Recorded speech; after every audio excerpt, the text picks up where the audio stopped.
تو ایک شخص نے حضور سے کہا کہ حضور مجھے کوئی وصیت کیجئے۔ حضور نے اسے ارشاد فرمایا کہ تو غصہ نہ کیا کر۔ اس نے پھر کہا مجھے وصیت کیجئے، تو آقا کریم نے پھر فرمایا غصہ نہ کیجئے۔ اس نے پھر کہا، یہ بات ایک بار نہیں، اس نے کئی بار حضور سے پوچھی۔ وہ کوئی اور وصیت طلب کرنا چاہ رہا تھا کہ یہ تو ٹھیک ہے، کچھ اور وصیت بھی کیجئے۔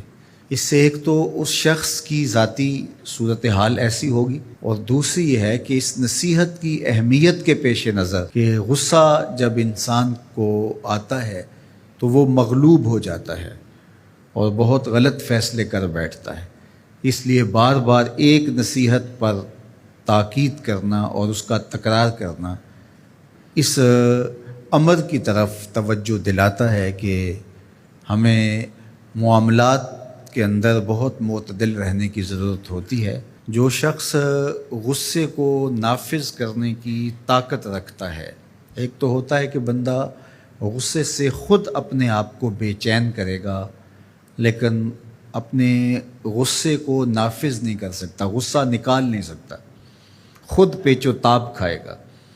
لیکن یہ وہ شخص ہے جو غصے کو نافذ کر سکتا تھا، اس کے پاس طاقت تھی، لیکن اس نے اس کے باوجود غصے کو ضبط کیا۔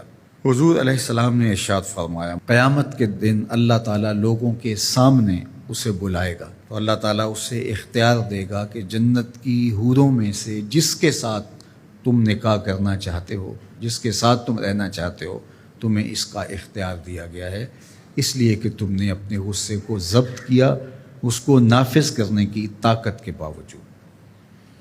اور ایک روایت حضرت سلیمان بن سرد رضی اللہ تعالی عنہ سے مروی ہے، کہتے ہیں کنت جالسا مع النبی صلی اللہ علیہ وآلہ وسلم، میں حضور علیہ السلام کی مجلس میں بیٹھا ہوا تھا۔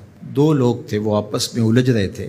ان میں سے ایک شخص کا چہرہ غصے سے سرخ ہو گیا، رگیں پھولی ہوئی تھیں، اور ایک دوسرے کے لیے سب و شتم کا ماحول پیدا ہو گیا تھا۔ اللہ کے رسول صلی اللہ علیہ وآلہ وسلم نے ارشاد فرمایا، میں ایسا کلمہ جانتا ہوں کہ اگر یہ کلمہ پڑھ لیں تو ان کا یہ غصہ زائل ہو جائے گا، ان کی جو کیفیت ختم ہو جائے گی۔ اور وہ کیا ہے؟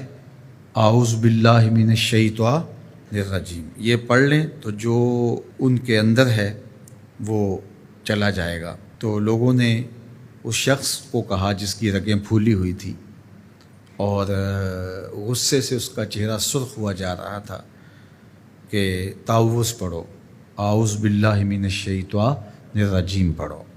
اور یہ اللہ تعالیٰ نے قرآن مجید میں ارشاد فرمایا ہے کہ جب غصے سے انسان بے قابو ہو جائے تو اس کو چاہیے کہ وہ اپنے غصے سے باہر نکلنے کے لیے تعوذ پڑھے۔ ایک روایت میں ہے، اللہ کے محبوب نے ارشاد فرمایا، تم میں سے اگر کوئی شخص غصے میں آئے تو وہ خاموش ہو جائے، تو خاموشی سے غصے کا لیول نیچے آنا شروع ہو جائے گا۔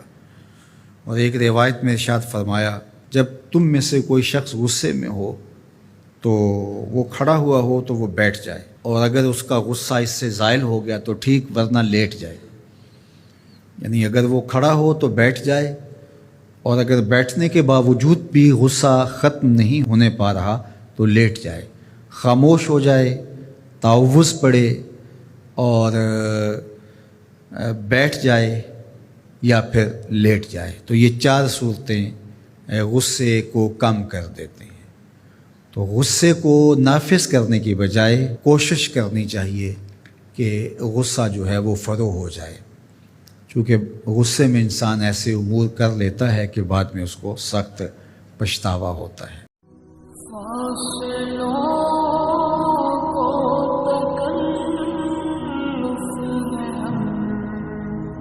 سے اگر ہم بھی